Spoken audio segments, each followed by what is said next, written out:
सदा वेङ्कटेशं स्मरामि स्मरामि।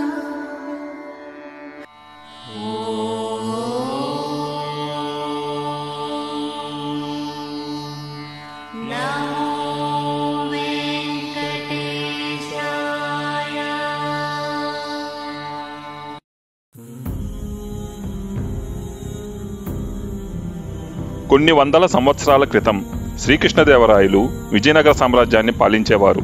ఒకరోజు రాత్రి తన మందిరంలో నిద్రిస్తుండగా నిద్ర మధ్యలో ఆయనకు ఒక ఆశ్చర్యమైన కల వచ్చింది.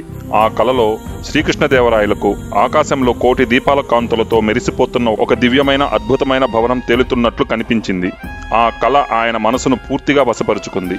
మరుసటి రోజు రాజ్యసభలో సభను కొలువుదీర్చి అందరి ముందు ఆ కలను వివరించారు. అలాంటి భవనాన్ని నిజంగా నిర్మించాలని, అది ఎవరైతే అంతే దివ్యంగా అద్భుతంగా నిర్మిస్తారో అలా నిర్మించిన వారికి 1,00,000 వరహాలు ఇస్తానని ప్రకటించారు. సభలో ఉన్న వారంతా ఆశ్చర్యపోయారు. అలాంటి భవనం నిర్మించడం, అది గాలిలో తేలేలా నిర్మించడం ఎలా సాధ్యం? అది అనివార్యం అని అన్నారు. కానీ ఈ మాటలు శ్రీకృష్ణదేవరాయలకి నచ్చలేదు. ఎలాగైనా సరే నిర్మించడానికి నాకు సలహాలు ఇవ్వండి, లేకపోతే మీరెవరూ నా సభకు రానక్కర్లేదు, నాకు కనపడనక్కర్లేదు అని ఆజ్ఞాపించారు. కొన్ని రోజులు గడిచాక ఒకరోజు రాజ్యసభలోకి ఒక వృద్ధుడు వణుకుతూ కర్రతో నడుచుకుంటూ వచ్చాడు. ఆ వృద్ధుడు శ్రీకృష్ణదేవరాయలను కలిసి, స్వామి, నాకు అన్యాయం జరిగింది, నాకు న్యాయం చేయండి అని శ్రీకృష్ణదేవరాయలతో మొరపెట్టుకున్నాడు. అప్పుడు శ్రీకృష్ణదేవరాయలు ఆ వృద్ధునితో, ఏమైంది చెప్పు, నేను న్యాయం చేస్తాను అని అన్నారు. నాకు 100 వరహాలు ఉన్నాయి స్వామి, వాటిని ఎవరో దొంగిలించారు, దయచేసి నా 100 వరహాలు నాకు తెప్పించండి అని ఆ వృద్ధుడు బదులిచ్చాడు. శ్రీకృష్ణదేవరాయల వారు ఆశ్చర్యపోయారు. ఎవరు దొంగిలించారు అని అడిగాడు. అప్పుడు వృద్ధుడు భయపడుతూ చెప్పడానికి కొంచెం ఇబ్బంది పడ్డాడు.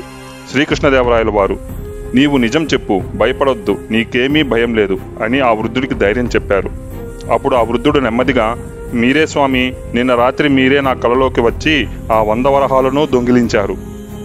అంతే. ఆ మాటతో శ్రీకృష్ణదేవరాయల వారు, ఏమిటది, నీకు కలలో జరిగిందాన్ని నిజమని నమ్మాలా అని అమితమైన కోపంతో ఆవేశంతో మాట్లాడారు. శ్రీకృష్ణదేవరాయల వారి కోపం ఆవేశం చూసి వెంటనే ఆ వృద్ధుడు, క్షమించాలి ప్రభు అంటూ తను వేసిన వేషాన్ని తొలగించాడు. అతను మరెవరో కాదు, మన తెనాలి రామకృష్ణుడే. క్షమించండి స్వామి, నాకు మరో దారి కనిపించలేదు. కల నిజం కాదని, కలలో చూసిన దాన్ని యథార్థంగా తీసుకురాలేమని మీకు చెప్పాలంటే మరో దారి కనిపించక సభ అంతా ఇబ్బంది పడుతుంటే ఇలా చేయాల్సి వచ్చింది అని అన్నాడు తెనాలి రామకృష్ణుడు.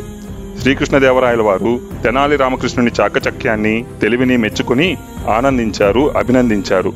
తెనాలి రామకృష్ణుని తెలివికి సభ అంతటా ముచ్చటపడ్డారు.